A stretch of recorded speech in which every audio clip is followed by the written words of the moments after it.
역사에 관한 거, 역사, history. history란 무엇인가? What is the history? What can we define the meaning of the history? Oh, you've switched to a new video. This one is titled Panchalas, Part 1. 23 Kong. Hello, History, what is it? Samson Ideology, 01. And he seems to be starting a discussion on Korean history and philosophy. He mentions Hanmin Jongum, which is the document that introduced the Hangul alphabet. And it looks like he wants to define what history is and maybe explore how the Hangul alphabet fits into that. Were you hoping to delve into the history of Hangul, or did something else in the title catch your attention? 흔히 역사, 역사하면 히스토리인데 히스토리하면 이게 스토리라고 생각하고 병원에서는 스토리입니다. 이게 그 환자가 어떤 병을 앓고 있고 어떤 상태로 어떻게 진행됐다 하는 것을 기록한 거야. 그래서 history of a patient. 그러면 환자의 기록을 말하는 겁니다. Exactly. He's saying history is basically a story, a record of how things were in the past and how they progressed. He's focusing on how those events unfolded, emphasizing that it's a factual record rather than fiction. Is there something specific about this definition you want to talk about, or are you ready to see where he goes with this next? 한번 철학적으로 제가 여기 생각을 해봤습니다. 일단 이 지구상에 또는 태양계 안에 무엇이 생겨 별이 생긴다든가 또는 바위덩어리가 생긴다든가 또는 뭐 사람이 생긴다든가 동물이 생긴다든가 식물이 무엇이든지 하나가 생기는 걸 가지고 한자로는 성이라고 표현했습니다. 성은 무엇을 이룬다, accomplish라는 뜻입니다. 성 또는 make something successful 이런 것은 성이라고 해. 그런데 산스크리트는 삼바르타라고 해. 삼바르타라는 말은 It seems like he's linking the concept of sang, which, depending on the context, could mean nature, character, or even saintliness, to history and language. He's focusing on the essence of things and how that's reflected in how we record and talk about the past. Is there a particular angle on sang you're curious about, or would you like to see where he takes this connection next?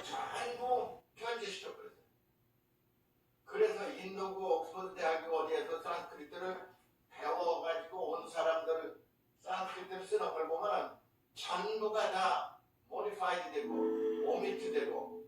Right. He's explaining how European scholars learned Sanskrit, and that this discovery greatly influenced Western thought, especially in understanding how languages are related.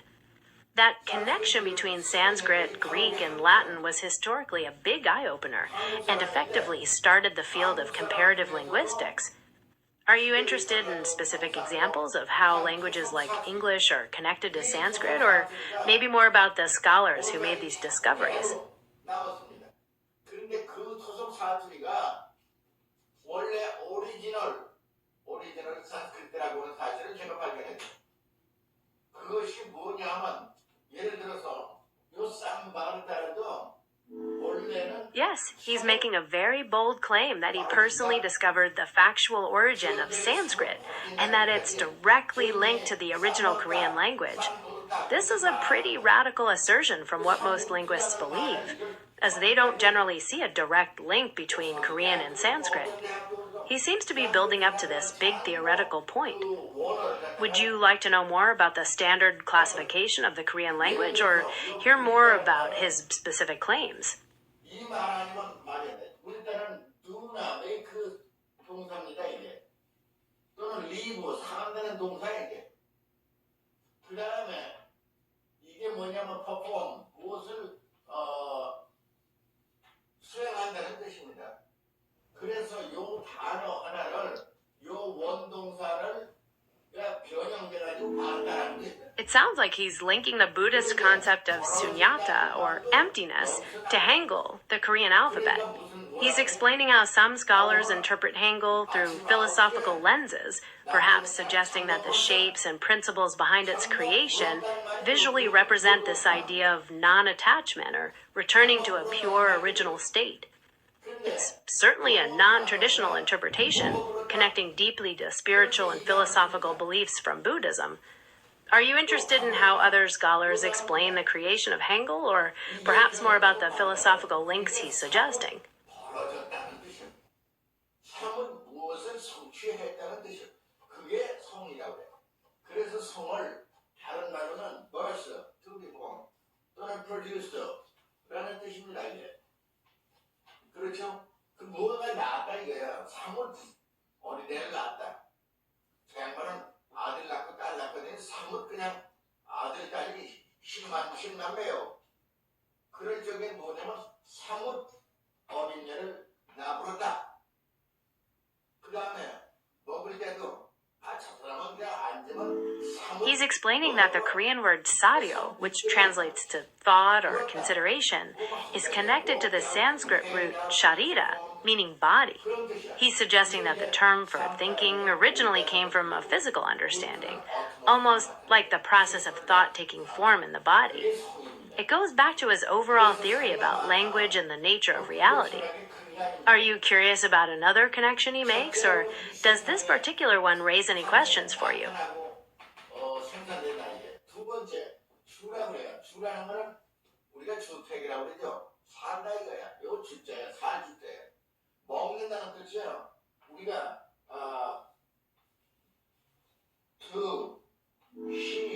It sounds like he's defining sunyata, or emptiness, as more of an openness or potential, rather than simple nothingness. He's using the Korean word mung, which can mean a bruise, to illustrate this idea, perhaps suggesting that the void can be filled with meaning, like a mark that appears on something originally blank. It's another way he's linking spiritual and philosophical concepts to everyday language and experience. Does that make sense, or are you ready to explore another connection that he proposes? 그래서 주자라는 한자가 산스크리트의 주자하고 정확히 똑같아요. 먹어야 산다고. 그렇잖아요. 암만 정승대가지라도 먹어야 대감이고 정승이야. 먹자를 푸고. 그래서 먹고 산다는 뜻이 있어. 세상의 만물이 출생하게 되면 삶을 먹어야만이 stay. 영어로 말하면 live stay. 이거 sta가 섰다 그 말인 것 같아요. 그래 영어로 정거장을 스테이션이라고 그러죠. 그러니까 스테이션이 산스크리트에서 섰다, 제가 섰다 이거. 섰다는 게 뭐예요? place, 수도 또는 stand. 그거 섰다라고. 여기 영어에서는 H자를 빼버렸어. H자를 빼가지고 스테이션이라고 말을 한다고. 그런데 이것도 He's explaining that the English word speed comes from a Sanskrit root that essentially means taking away time. He's showing how this idea of speed fits into the modern era, connecting language to societal trends, which is consistent with his approach of interpreting history through etymology. Is there another word or concept he's linking to that we're missing, or would you like to know more about this idea of time being stolen? 섰다가 쉬었다가 가는 곳이 정거장이라 이거예요.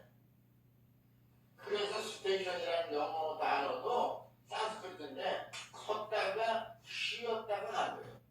이건 스톱해가지고 스테이하고 쉬었다가 가는 곳이 스테이션이라 이거예요. 그래서 스테이션이라는 영어를 발음할 때는 스테이션 그렇게 말하는 게 스테이션이 아니에요. 그 다음에 He's explaining that the English word stop implicitly includes a command to pause or stay before continuing. He's showing how they're linked etymologically, suggesting that both words have roots tied to the idea of being firm or remaining still. This connects to his broader theme about language and how it shapes our perception of time and action. Are you interested in another connection he might make with different words, or would you like to discuss this particular link further?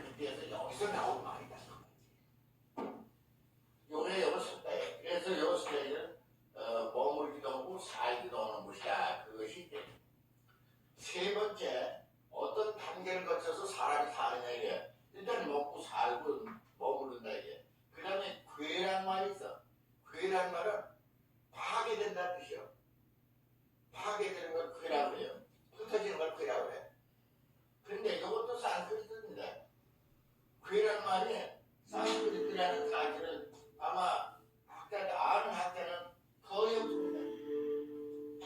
explaining that the Korean word kunil, typically meaning mishap or big problem, actually refers to the destruction or scattering of things like during a fight. He's showing how the original meaning of the word, related to breaking apart, connects to conflict and how its current usage evolved from that. Is there another word or part of that phrase you want to break down, or are you ready to move on? GH에는 방어한다, 보호한다는 뜻도 있고 파괴한다는 뜻도 있어. 파괴한다는 뜻도 있어. 그래서 파괴돼가지고 이거 딱 영어로 딱 이자, 너나 이자, 이산 뜻인다 이게. He's explaining that the Korean word for destruction, pagwe, is formed from Sino-Korean characters, meaning break or destroy, and ruin or crumble. He's showing how these individual parts combine to give the word its overall meaning. It's another example of how many Sino-Korean words are constructed, rather than being borrowed directly. Does that make sense, or would you like to explore another term he analyzes? 그거는 중국 가서나 그렇게 해요.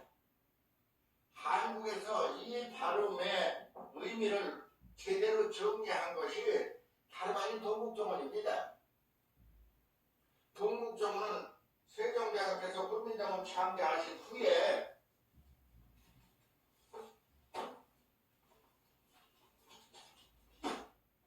동국정원은 He's explaining that the Dongguk Jongun, which was ordered by King Sejong after the creation of Hangul, was basically a dictionary designed to standardize the pronunciation of Sino-Korean characters.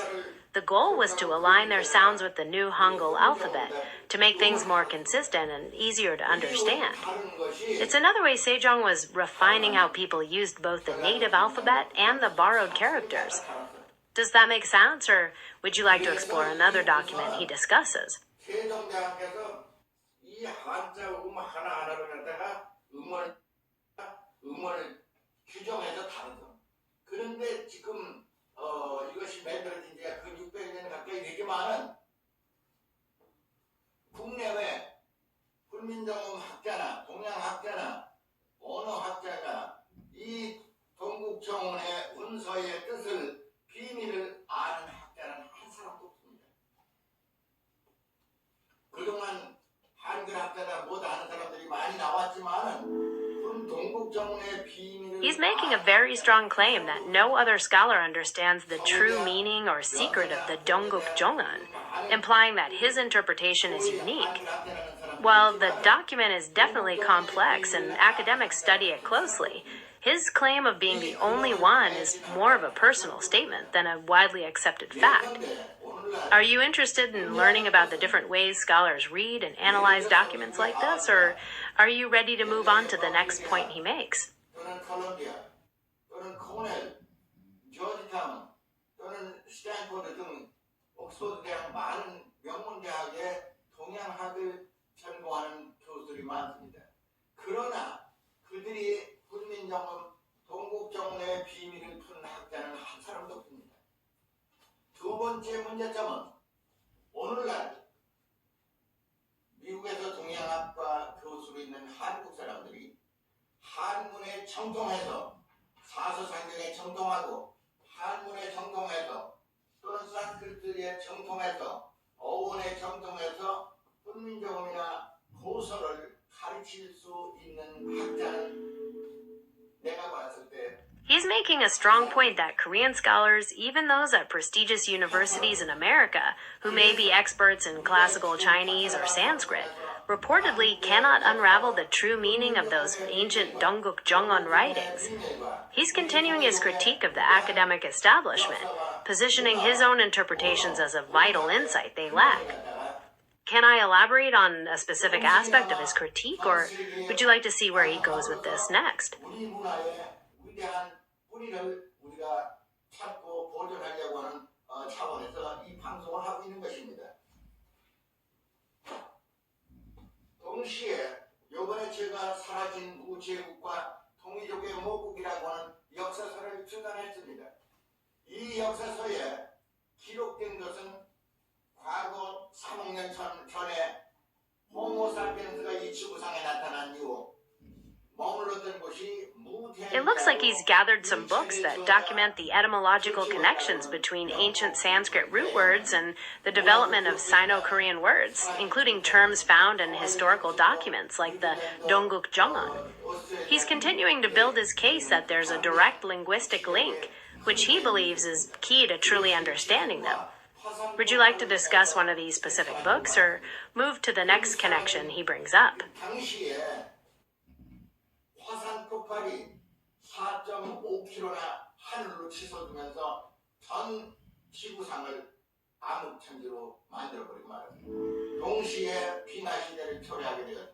수십만 년 내지 백만 년에 이르는 암흑시대나. Okay, I understand. Would you like to talk about a different topic altogether? Perhaps something completely new? Or is there something specific you were hoping to get to?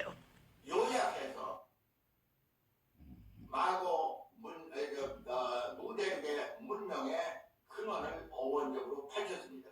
그 밝힌 어원과 우리 한국의 상고 역사를 기술한 17대 신라 17대 매불하는 당시에 박재상 선생의 부도지에 근거해 보면 거기에 마고성의 문명이 여실히 기록되어 있습니다. 근데 문제점은 마고성 문명이 줄잡아 1억 15,000 내지 2만 년, 3만 년이라고 기록하고 있지만은 그때 기록한 내용 중에 It sounds like he's emphasizing how challenging it is to convey the full meaning of historical, philosophical concepts in translation. He's likely suggesting that modern English, or even modern Korean, doesn't have the precise words or nuances to fully capture the ideas contained in those old texts properly. It's another layer of his critique about the limitations of contemporary scholarship. Are you ready to dive into his next point, or would you like to explore more examples of these translation difficulties? 하는 역사적인 질문이 나오고 있습니다. 그 질문에 대답하기 위해서 무대륙의 문명을 제가 어원적으로 요약해서 만들어낸 책이 이것입니다. 다시 말씀드리면 무대륙은 우리 동이족 마고 문명 이전의 문명으로서 어원적으로 우리 한국말과 거의 같습니다. 어원이 같습니다. 동시에 그 어원은 나가마야 언어와 일치한다고 되어 있습니다. 세 번째 그 언어는 에집트 말과 거의 유사하다고 되어 있습니다. 이 말을 종합해가지고 어원적으로 편찬해낸 책이 이 무대륙의 비밀과 우리 도민족의 마고 문명을 연결한 이 책입니다.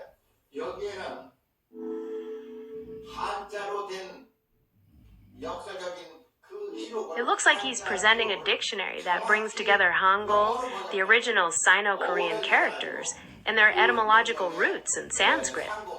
Essentially, he's trying to provide a comprehensive look at how these words were formed, from their earliest forms to how they're used now. He sees this as essential to his broader argument about the true meaning of ancient documents. Would you like to discuss one of these specific word examples from it? 머클리 등등 몇 군데 대학 도서관에 이미 배포가 되어 있습니다. 이 책을 읽을 수 있는 정도의 실력자가 해외에 거의 없다는 사실은 대단히 유감스럽습니다.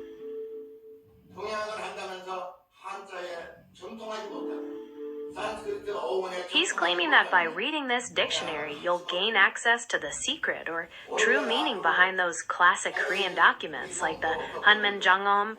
Again, this is part of his broader claim that his approach, connecting Korean words to Sanskrit, offers an understanding that other scholars have missed. Is there a particular part of his claim or method you'd like to discuss further, or should we move on for now? 개척할 수 있습니다. 그렇게 되면 여러분들은 세계 최고가는 학자가 됩니다. 우리 동양 사람으로 아무리 서양 철학이나 서양학을 연구한다 해도 최고의 경지에 도달하기 어렵습니다. 왜?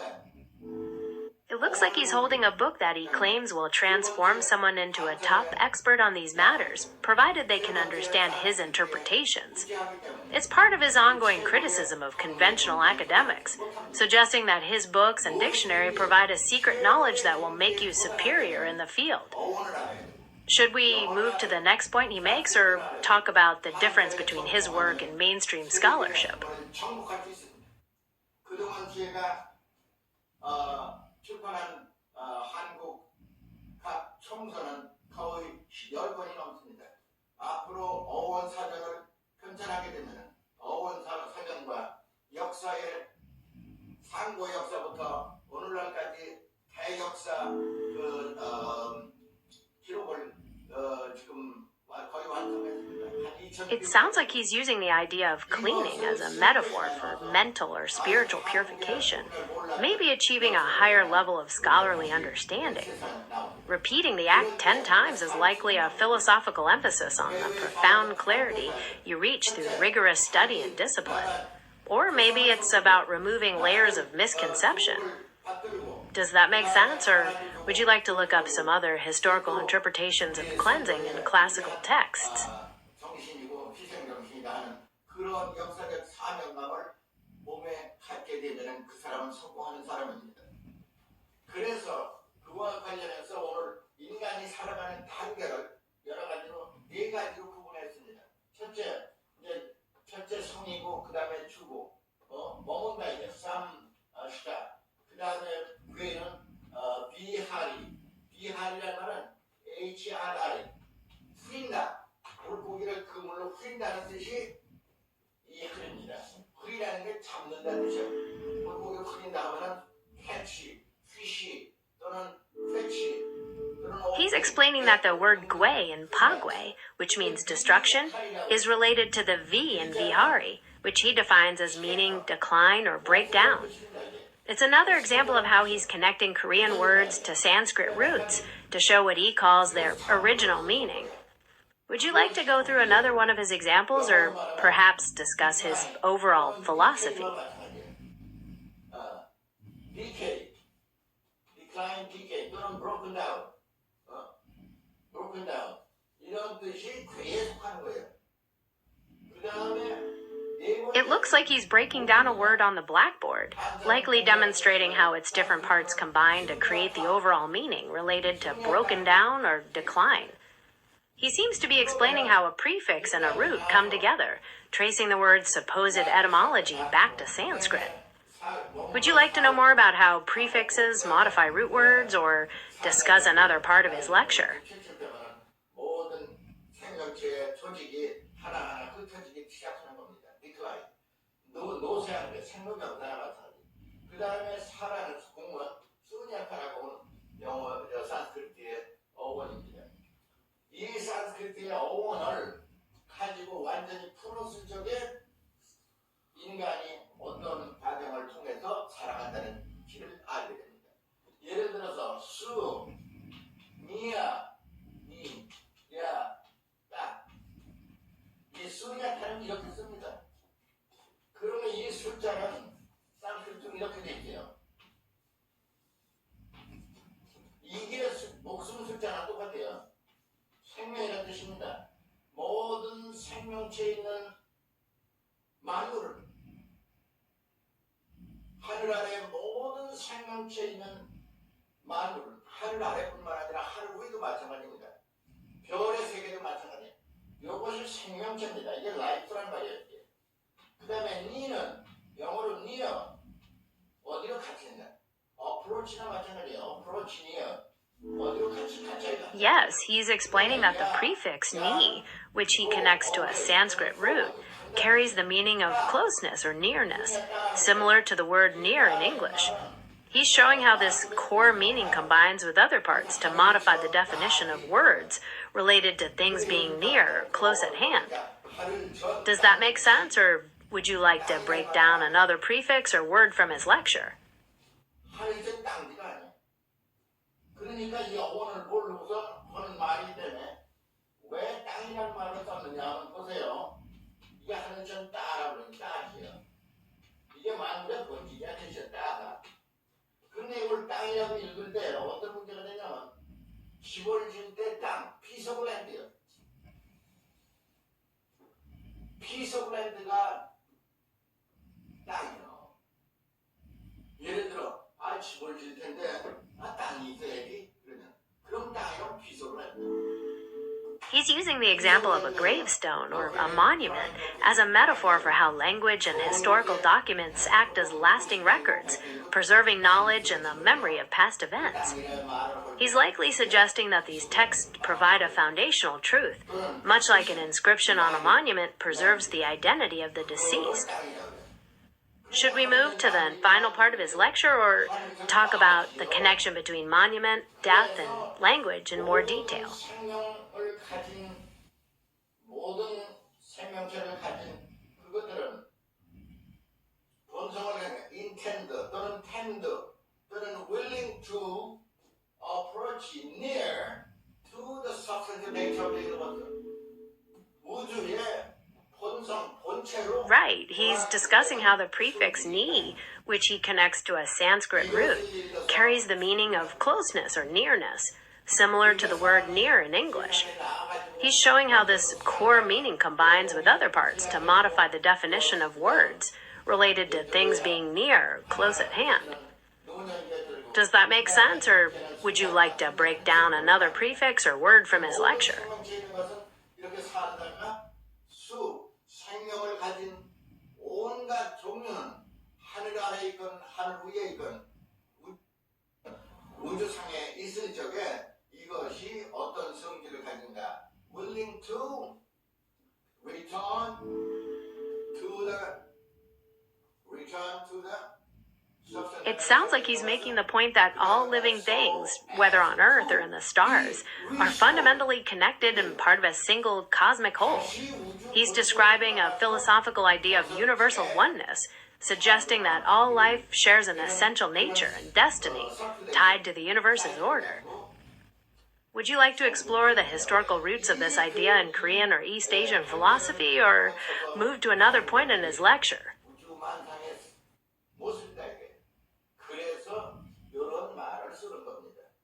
여기서 이제 또 재미나는 몇 가지 얘기를 더 하겠습니다. 뭐냐면은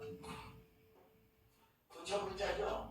He's explaining how a specific word choice, in his case using the word life, is chosen to capture a particular meaning within his philosophy, describing all living things as being part of a single cosmic order that extends beyond the earth. It's his way of using language to express a deeply interconnected and philosophical worldview. Would you like to know more about how language influences perception, or maybe move to final points of his lecture?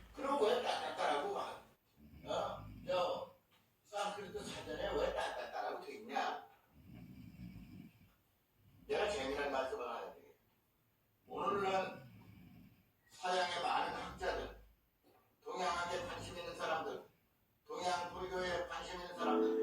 He's saying that many Western scholars don't agree with his view of language because they tend to look at words purely as communication tools without those deeper spiritual or philosophical meanings he focuses on, like seeing them as reflecting the ultimate truth of the universe. He's essentially presenting his work as a separate and superior way of understanding language compared to standard academic approaches. Should we move to the last point he makes, or talk about the difference between his work and mainstream scholarship? 와가지고 과연 동양 문명의 진짜 진수 근본이 있나 본다고. He's saying that many Western scholars don't agree with his view of language because they tend to look at words purely as communication tools without those deeper spiritual or philosophical meanings he focuses on, like seeing them as reflecting the ultimate truth of the universe. He's essentially presenting his work as a separate and superior way of understanding language compared to standard academic approaches. Should we move to the last point he makes, or talk about the difference between his work and mainstream scholarship? 그러니까 이 학문이 제대로 유기적으로 관계가 안 된다고. 그래서 서양 사람들이 와서도 배우려면 배울 수가 없다고. 문화의 유적은 많이 있는데 이놈을 배울 수가 없다고. 왜?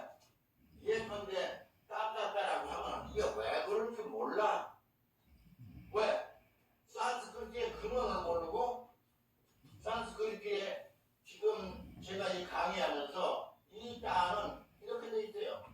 상형 문자로. 이게 만물의 본질이라면 누가 알겠습니까? 영어로 옥스퍼드 대학에 이게 뭐라고 써놨어요? The substance of nature of the universe. 우주의 본질을 가지고 이거야. 한자로 우, 슈, 한자로 우주의 본질, 본성. 우주의 본성이라고 쓰면은 그런 거 같아다. Here he's emphasizing one of the key differences between his philosophy and mainstream academics. He believes language should be understood as something philosophical, capturing the fundamental nature of reality, while he feels Western scholars mostly limit it to a practical communication tool. He's essentially saying his approach is superior because it uncovers this hidden foundational meaning of words. Should we move to the last point he makes, or talk about the difference between his work and mainstream scholarship? 산스크리트 글자 하나도 나를 가르쳐준 은사는 이 지구상에 없어.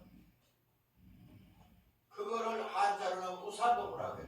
스승없이 혼자 터득한 거야. 터득하다 보니까 He's saying that not a single character of the Korean alphabet, or Hangul, was created accidentally or without a deep philosophical purpose. He's likely emphasizing how the shapes of the letters, both vowels and consonants, are designed to reflect metaphysical concepts, like heaven, earth, and humanity, as well as the anatomical features of speech. Should we explore his views on Hangul in more detail, or move to another part of his lecture? 전라도 말 자체가 산스크리트야. 근데 그 전라도 토속 사투리가 토를 닫아놓고 설명을 안 한다.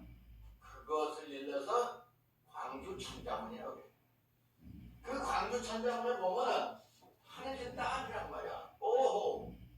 그런 산스크리트 싫다 뭐 이런 따뜻하고 이거는 정확히 일치한다 이거야. 그럼 이걸 뭐라고 번역해야 돼? 그냥 이센셜 네이처 또는 네이처 이것을 substantial nature of the universe. 왜? substance란 말은 우주의 본질이 밑에 다 깔려 있어. 이게 우주의 본질이 다 밑에 깔려 있어. 그래야만이 거기에 본성이 일어나는 거라고. 그래서 이 말 하나를 해석하는데 상당한 시간이 걸렸어. 그러면 예컨대 요거를 더 설명하자면 서양 철학에 가시라는 말이 나오죠. 가시라는 말이 나오죠. 이게 뭐냐 이거지.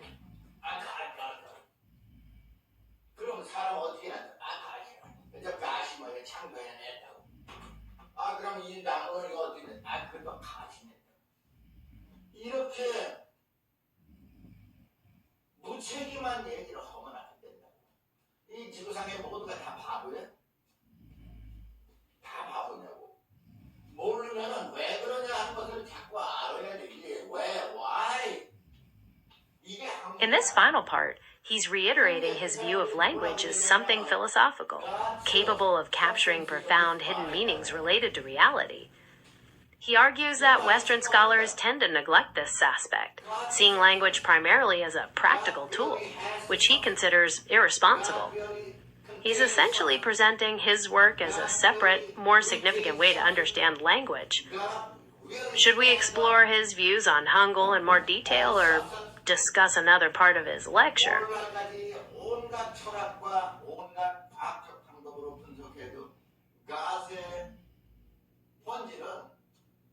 substance가 아니야. 이게 놀라운 거예요. 이게 서양 사람들이 이게 더 놀라워요. 왜? 예를 들어서 아인슈타인이라든가 토인비라든가. Here he's saying that even though science and technology use different methods and analytical tools to break things down, they're still only observing physical and material things. Because God is a metaphysical concept, he believes science is naturally limited and can never fully grasp what he considers the true substance of divinity. He's essentially arguing that some concepts are beyond the scope of scientific inquiry. Does that make sense, or would you like to explore another aspect of his lecture?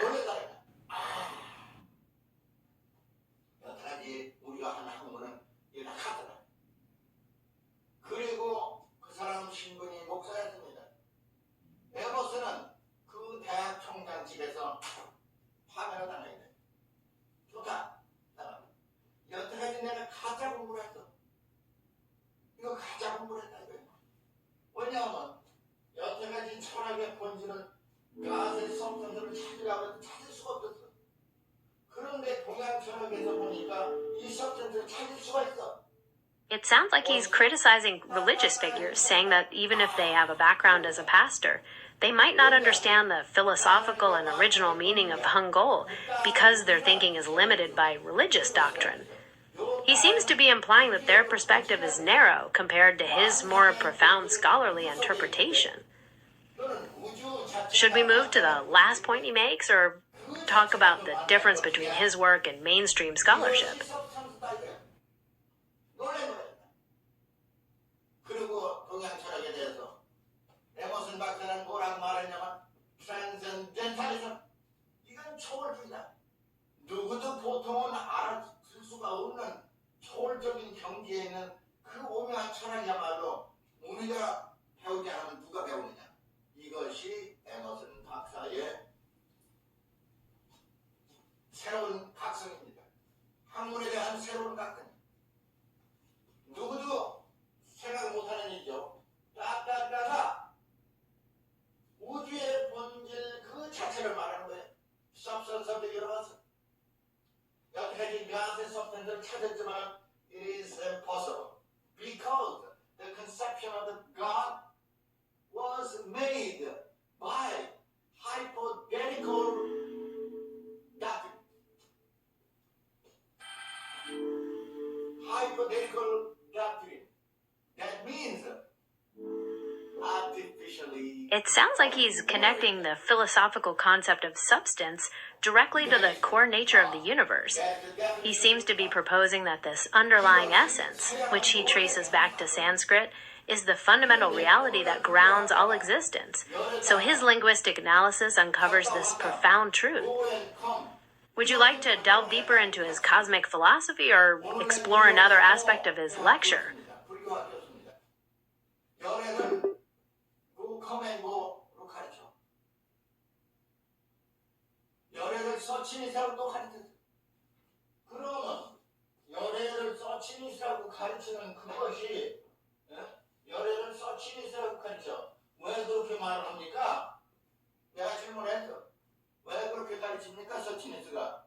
서치니스가 무슨 말을 비틀어지니? 불교 열애요. 열애라는 말은 따따따요. 서치니스가 what do you mean by that? 서치니스. In such a way? 서양 사람들이 그렇게 말해야 알아듣는다. stupid talking. 그게 소위 한국을 대표한다는 모 대학의 교수입니다. 그것도 불교학 교수예요.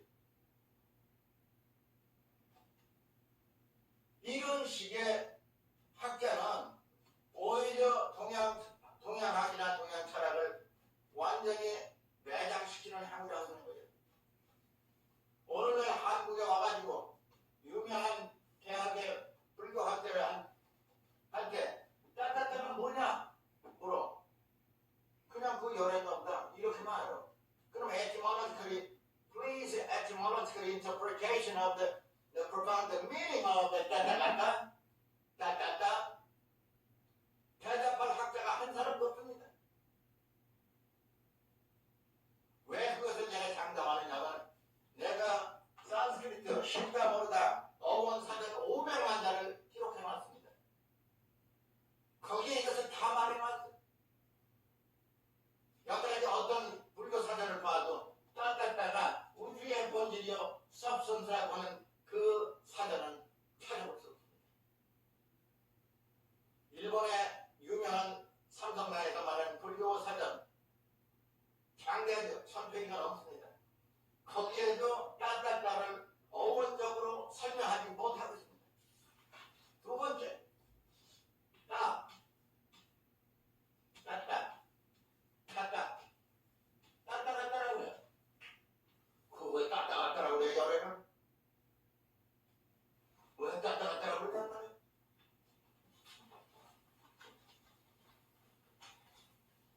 이것이 이것이 또 세상을 놀라게 하는 두 번째 얘기가 됩니다. 따라는 게 막 우주의 본질이라고. 나는 우주라 그랬어요. 이거 유니버스, 유니버스.